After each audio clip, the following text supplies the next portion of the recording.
আমাদের একটাই উদ্দেশ্য হচ্ছে আমরা এই জমিনে সব মতদর্শকে বাদ দিয়ে আল্লাহর কোরআনকে বিজয় করা আমাদের নৈতিক দায়িত্ব।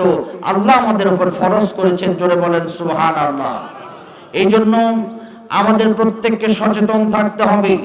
মাহে রমজানে আল্লাহ তাআলা পবিত্র কোরআনে কারীম নাজিল করে দিয়েছেন, যার কারণে কোরআনে কারীমের দাম, কোরআনের কারণে মাহে রমজানের এত সম্মান, মর্যাদা, এত মহত্ব, এত গুরুত্ব।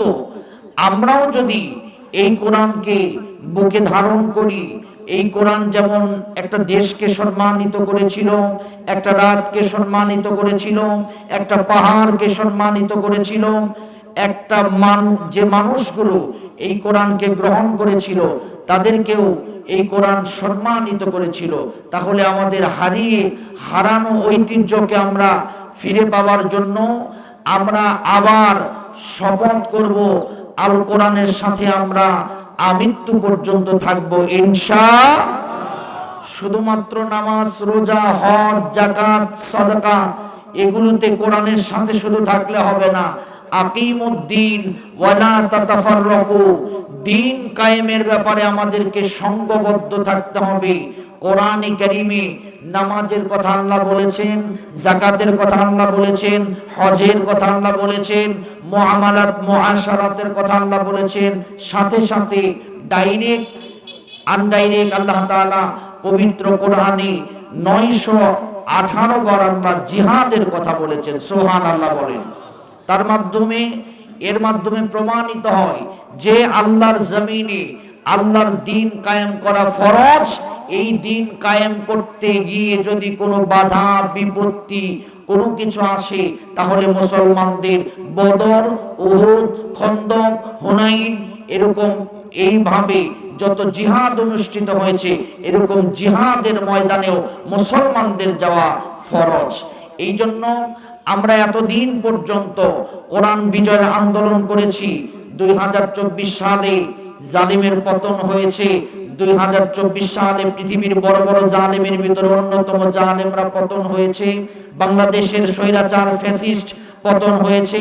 2025 সালে আমাদের শপথ হবে, আমরা বেঁচে থাকলে কোরআন কায়েমের আন্দোলনে শামিল হব ইনশাআল্লাহ। 2025 সাল আমাদের এজেন্ডা হবে লিইয়ুযহিরাহু আলাদ-দীনি কুল্লিহি ওয়ালাউ কারিহাল মুশরিকুন। মুশরিকরা, কাফিরেরা, মুনাফিকেরা ইসলামকে বিদায় করে দেওয়ার জন্য অপশক্তিকে কাজে লাগাবে। আমরা মুসলমানেরা যারা পড়েছি লা ইলাহা ইল্লাল্লাহু মুহাম্মাদুর রাসূলুল্লাহ, তারা আমরা আল্লাহর জমিনে আল্লাহর দ্বীন কায়েমের জন্য কাজ করব।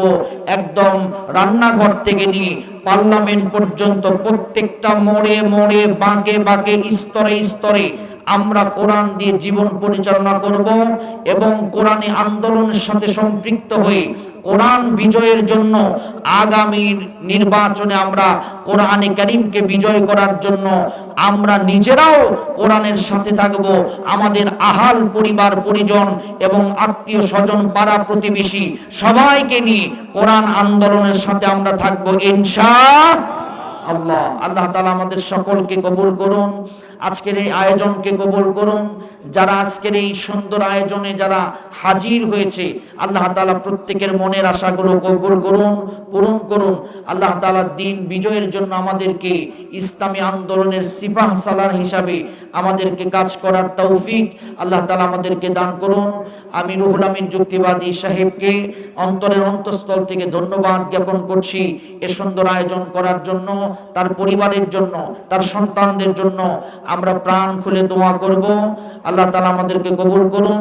এই বলে আমি আমার কথা শেষ করছি। হাদা মা ইনদি ওয়াল ইলমু ইনদাল্লাহ আলাইহি তাওয়াক্কালতু ওয়া ইলাইহি উনীব। আসসালামু আলাইকুম ওয়া রাহমাতুল্লাহি ওয়া বারাকাতুহু।